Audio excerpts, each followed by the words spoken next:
Youth is the gift of nature, but age is a work of art.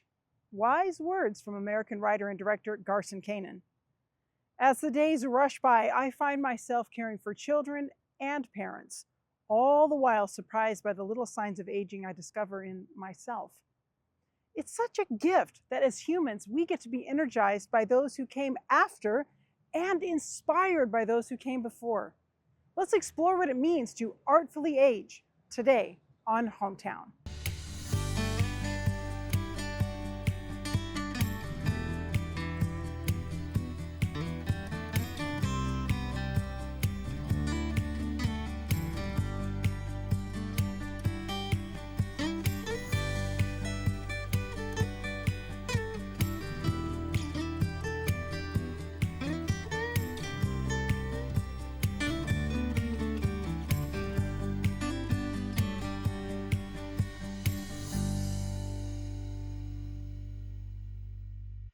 Sometimes I think to myself, next week, Linnell, next week, things will calm down.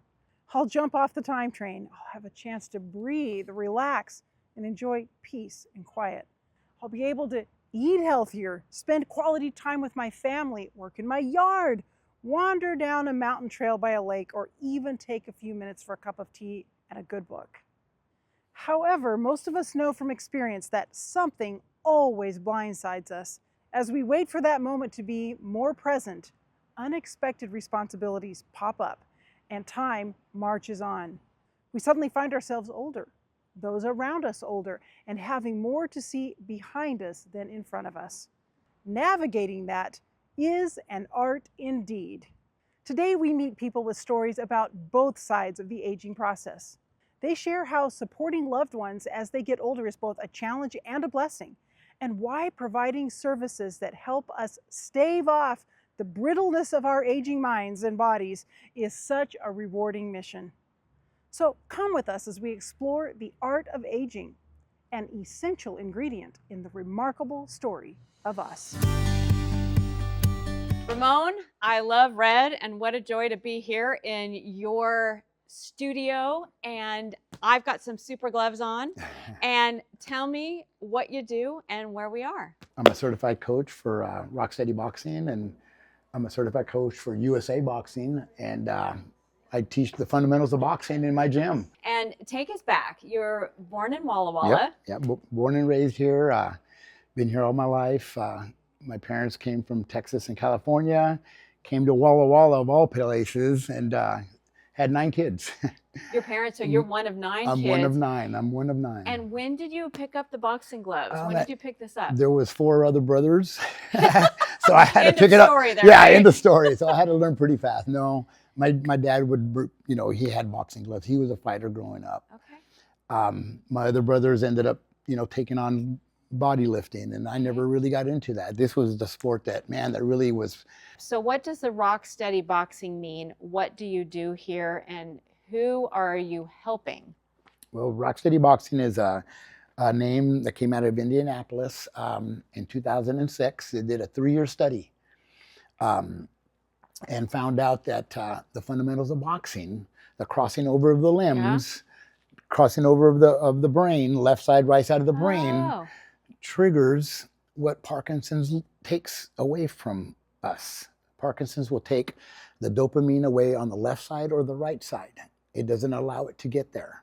So with this crossing over that we do with the sport that I love, it starts firing dopamine to where we need it to get us to do what we want to do for a long period of time. So you have classes here for people who have been diagnosed with Parkinson's. Yes. And so you are teaching them how to do that. The fundamentals of boxing. But we do, like I said, yes, I teach them this. They have to do this stuff first. Sure. But we do bowling games. We do beach ball games. We do band games. We do a lot of different things. We do voice drills. We incorporate a lot of fun, because to me, laughter is a healer. I can hear that from you, Ramon. Laughter is a healer, and I believe the camaraderie. Once you're together with. Yeah. You mean I'm not alone? Yeah, exactly. When you can relate to that, that's when, okay, man, I'm ready to get healed. I'm ready to accept this. To keep going. But if we've got a barrier in front of us, of a diagnosis. I got to climb over that barrier to accept whatever's coming my way. Right. So Right. I have them come in here privately for 1 month. Just you and I, just dealing with what we're going to be dealing with to learn all this stuff. Awesome. Then when you go to a class, man, that's when you're going, whoa. So what is it like for someone who has gotten that diagnosis from a doctor? They have gone through like that 1 month training, and then they see, hey, there is a light bulb at the end of the tunnel. What is that like for you as a coach? It's overwhelming. Like I said, it's beyond anything I can even explain, because, it's uplifting them. It's giving them that power that, I'm not alone. Yeah. There is something I can do about this. Right. And this is going to be a lot of fun. I don't have to stay home and be depressed about the things that I can't do anymore. Exactly. And like I said, and if you can do some of these things that we do, and you eventually do, everybody ends up doing it. And the dopamine starts firing. Then. That's when the healing starts. So quickly, what would your advice be or suggestion be to someone who's like, well, I don't know if I should get involved in an organization like this or a gym? What would you say to that person about getting out and moving? And it doesn't have to be a gym. It doesn't have to be a boxing center. I always tell everybody, hey, when I first meet them, if I don't see you again, hey, just stay active. Don't ever stop the things you love to do. Sure. If it's knitting, walking, if it's singing out loud, if it's whatever it is, just do something. We don't stop the things we love. Yeah. Because when we do, the will to live comes with that. Yeah. Well, so we just got to keep going, just a little bit at a time. If there's hurdles, are always going to be facing. We're going to be facing them as well. Not today, but maybe tomorrow. We don't know that for sure, but that day's coming. Yeah. So, but to have the ability to try to overcome that, and to have, come on, Ramon, come on, guys, let's go. Do it, right there, just that's the cheerleader that part. it really is, and then that's the medicine. I love it. That's the medicine. I love it. Well, thank you. And now we are going to see a demonstration here at Rocksteady. All right. Boxing. All right. Awesome.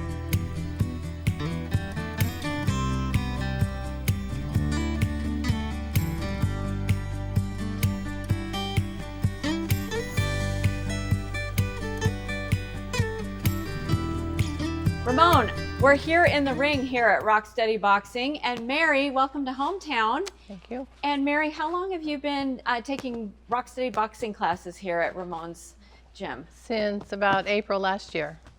And you have been diagnosed with Parkinson's. Yes. And how has this been helping you, Mary? Keeps me moving, I guess. Gets me in with a group of people that we can relate to one another, and just have fun. Yeah, we have a good time. It's exercise. Good. And it's it's a lot of work, but it's fun. We do have fun. Yep. I love it. Yeah. So Ramon, why don't you show us some of the moves that you are working with with Mary here in the ring? Some of the things that we always, I tell my boxers, always get a good foundation. I always like to use noodles just so that we can get full extensions. Stretching everything. Always leading with the left, just kind of back and forth. Left, right, left, right, left, right. Just full extensions right at me. There you go. Good. Side to side. Good, Mary. Turn them upside down, Mary. Uppercuts. There you go, Mary. Back up high, Mary. Back up high. Pick it up, Mary. 10, 9, 8, 7, 6, 5, 4, 3, 2, 1. Whoa! Sorry, I thought I was in class again. I love the energy, Ramona. He's got some energy, doesn't he, Mary? He's like that all the time. I love it. I love it. So, man, you do great. Thank so that's you. what you were talking about with Parkinson's, Exactly, of making sure, the crossing over. So, do you have to actually think extra, Mary, to do that? Not with the noodles. There's a couple of the other double ones. end machines. The double end. Yeah. And speedball. And the speedball. And I really have to concentrate, have to think about it. And sometimes my arm just doesn't want to go when because we're wanting to do full extension. Right. And after a bit, my arm's like it gets stuck right there. Yeah, like it just won't go full. Okay. Yeah. Yeah. So is that frustrating? it's frustrating, but he comes along. Yeah, I didn't see You know? I didn't see you miss a punch. Yeah. You did great. and he works with us, and he'll count like he did the 10, 9, 8, and and sometimes I'll get 10 out, and sometimes I'll I'll melt, and it'll be like I can't get it to go anymore. So are there days that are better for you? Sometimes when you come to the gym, I mean, like anybody does, but are there some days is there a better time that's better for you to come here? At this point, I don't think so. We like to come in the morning. We come to the 9 o'clock class. Good. So, and then when you get in with the group, you kind of, you don't want to miss. Yeah, because your friends are there. You miss seeing the people and talking to them and stuff. Yeah, powerful. So as far as, like, you mentioned that you did training in Indianapolis with Rocksteady Boxing. What are some of the things that you learned there that help you be an instructor here with someone like Mary? Well, a lot of the things that we do here, I've kind of found on the Michael J. Fox Foundation, basically, voice drills and stuff like that. They teach you a lot of things. But again, I think every gym is unique to that area, right, to the boxer, to everybody. Everybody's a little different, so you gotta adapt. Yeah. So being a boxer myself, I can relate to somebody who's weaker on the left side, so I'm gonna adapt for you just to be able to accommodate your weakness. Yes. Without them knowing it. Exactly. Well, and that's because it's all about finishing. It's all about not giving up. We can fight the good fight, but knowing that I've got you on my side, man, we can conquer a lot. Yeah. And that's what we all do. And up there. And of course, and I tell everybody, I go, God, I don't make any money, but I love what I do. Yeah. So what is it like to be at this part of your life and to have looked back and here you had a love for boxing as a kid, and now you are full, right here in the ring with Mary. And as you look back at that, what's it like?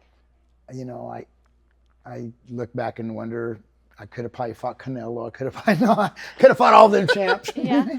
No, I don't look back and say, what if?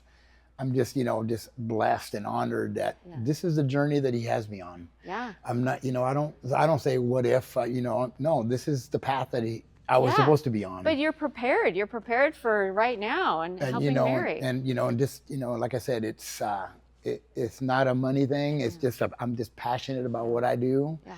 And my reward is just to see somebody excel, see somebody happy, right, and see somebody just live another day. Yeah. So what about the person out there who might say, "Oh man, boxing's really kind of," what would you say to that person? And I hear that a lot. People that finally walk in the door. God, I've been passing by here 2-3 months, and I just never had the nerve to stop and come in because of a boxing center. Everybody thinks that you're gonna beat each other up and hit each other, but it's way far beyond that. There's classes for that. There's, I certify kids to go and compete. Right. Those are different classes. Right. These are classes for, physical therapy. We do so many things on the handrails. We do band work. We do a lot of things that are just good for flexibility and just cognitive. We do a lot of different types of voice drills just to keep our mind sharp, thinking, and just trying to make it as fun as possible. I like it. And that's what it's about.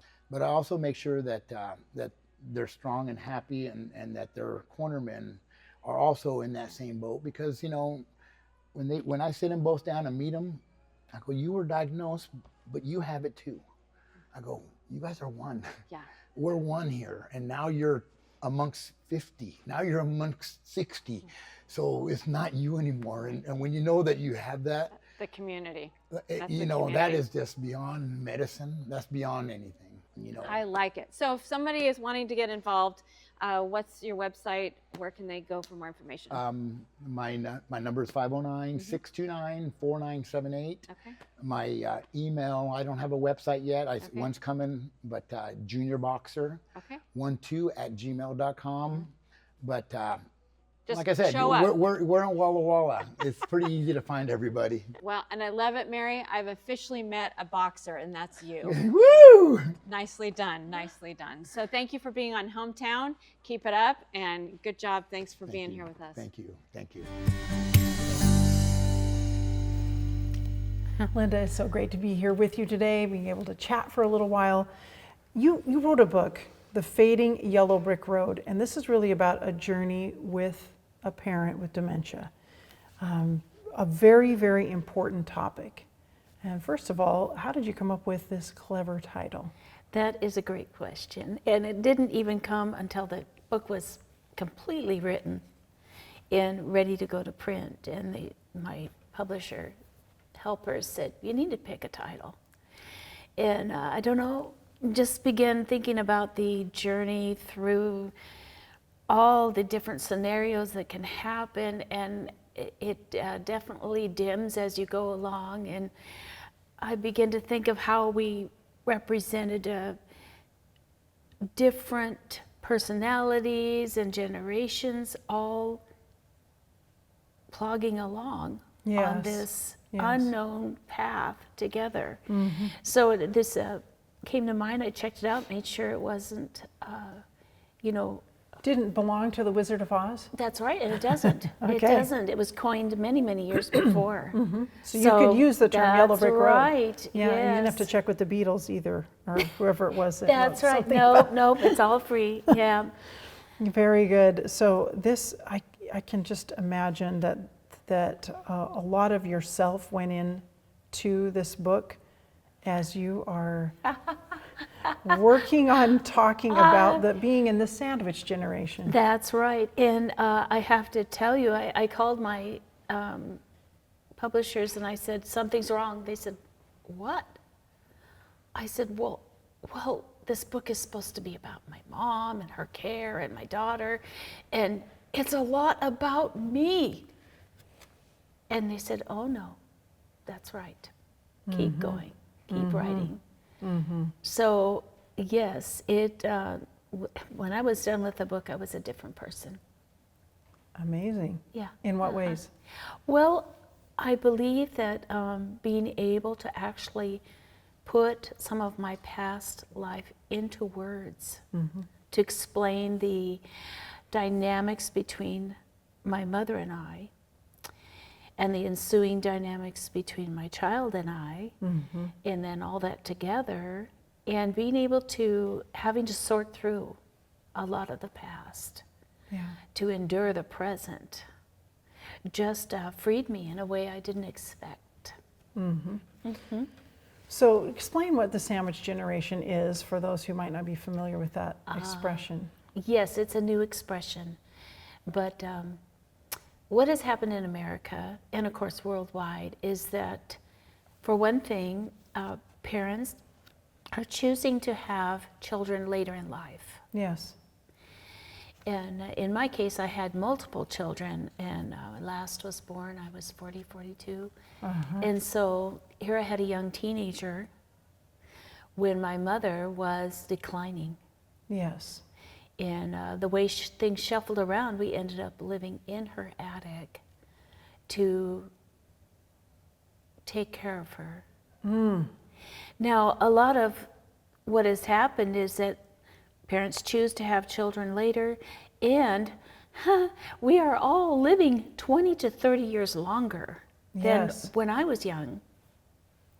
So we really are finding ourselves in that place where we're still caring for children in the home, but we're also caring for our parents. Yes, yes, and with a plethora of problems and issues, distance, long distance. Yes. Even houses are not built in the same way as Granny's day, when Uncle Alfred and spinster Aunt Luna lived in the back room. Houses are not situated correctly. You have to get permits to try to build an apartment on. So it can be difficult. Having a family that's more in community is a lot more rare. Yes. Yeah. Right. So your journey, as the title says here, the subtitle, has to do with dementia. What are some of the unique challenges in dealing with a parent with dementia? it's not just a physicality that you're dealing with now. Right. You're dealing with the person, who they are, their mind. Many times, like a toddler, don't know what's not safe anymore. Yeah. Don't remember important daily tasks. Become very argumentative. Yes. Resistant, as we Yes. spoke of, Yeah. to help. They insist they know. They believe they know. They've lived their whole life. They're older than you. Yeah, they always knew how to do Who this are stuff. you to tell them anything or to insist on anything? Yeah, you're their child, after That's all. exactly right. And what's it like to also have needs for, the next generation in your home? Like for you, your daughter, how to, and this child wants some quality of life, right? Yes. And has needs. Yeah. Yes, definitely. Having the youthful teenage crazies, if you call it, and exuberance, really, I think, did a lot in a way we didn't realize.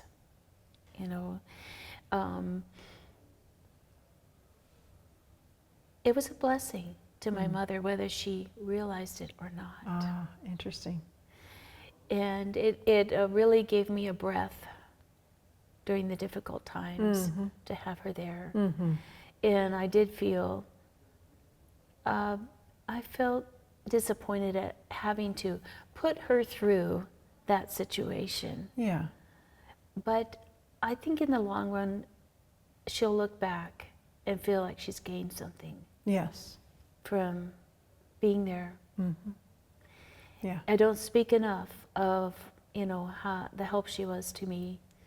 And I did feel bad that I had to be sidetracked from complete devotion to her. But, that's life. And we Yes. have to learn Yes. that, right. It won't be the first tough thing. Right, in that's life. exactly Yeah. right. Yeah.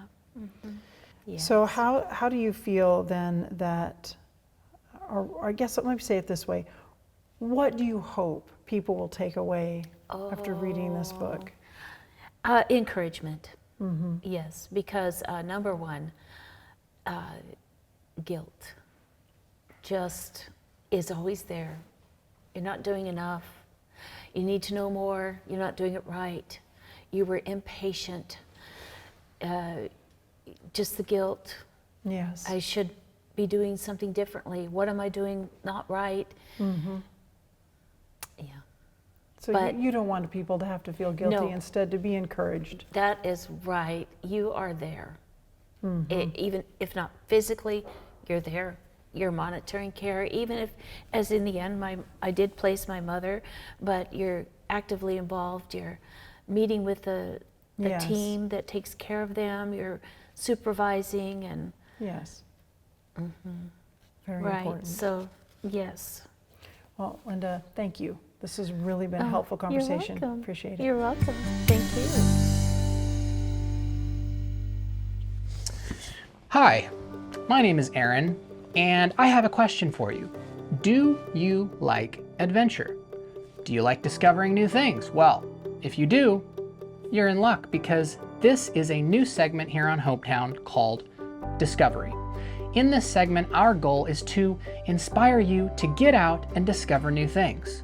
Along with that, we hope that we can inspire you to challenge yourself in some way. Challenge yourself physically, mentally, and even spiritually.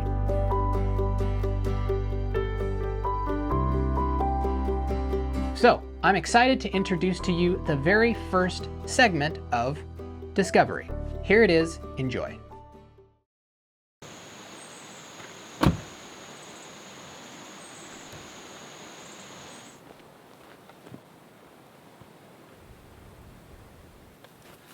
So it is the dead of summer right now, and it is hot.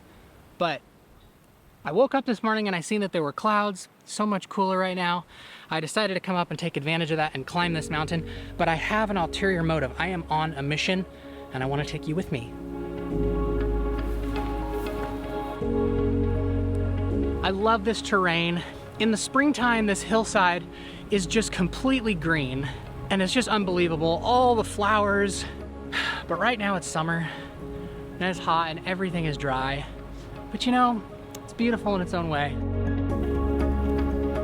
So I was up here a couple of months ago, and I found this rock that looks like a fist. That's what I've called it, the fist. And I found this jar. And unfortunately, it was completely full of water when I found it. The lid is starting to rust off. I poured the water out, and I can see there's more water here now, but there's some pencils in here and a tablet. If I touch the paper, it will completely disintegrate, but the page that it's opened up to has a date. It says July 13th, 1991. Unbelievable. There's a name, it says Buzz Anderson. Anyway, really cool, but it got me thinking that I should make my own, bring it up here and replace it.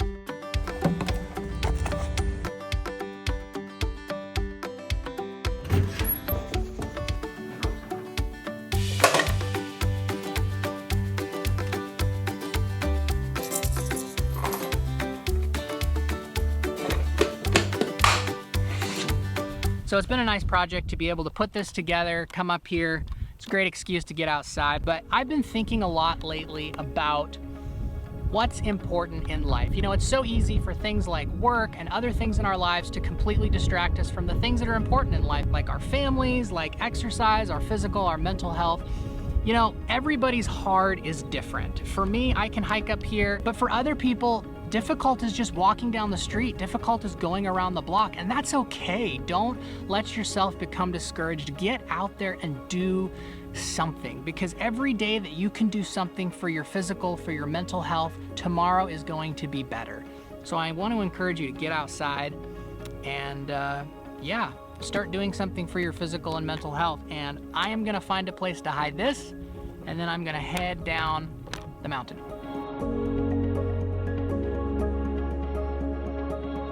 All right, I will see you in the next episode of Hometown. Bye. We've been living in a world that idolizes youth for several generations, and being young and dreaming about a beautiful future is such a gift. But so is aging. Aging artfully is possible. It can bring us closer, make molehills out of mountains, and bring us peace and wisdom. 2 Corinthians 4:16 says, "Therefore we do not lose heart. Though outwardly we are wasting away, inwardly we are being renewed day by day." Aging is a beautiful process to be embraced and appreciated, to collaborate as a family and community with all generations supporting, caring, and connecting is a treasure, our community included.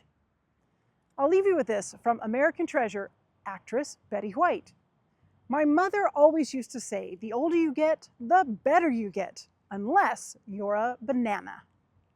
I think I'll wander a few minutes on these tracks here in the heart of town, which used to contribute to the hustle and bustle of each day, and enjoy a moment or two of quiet and reflect on where I am headed. I'll see you next week on our next episode of Hometown.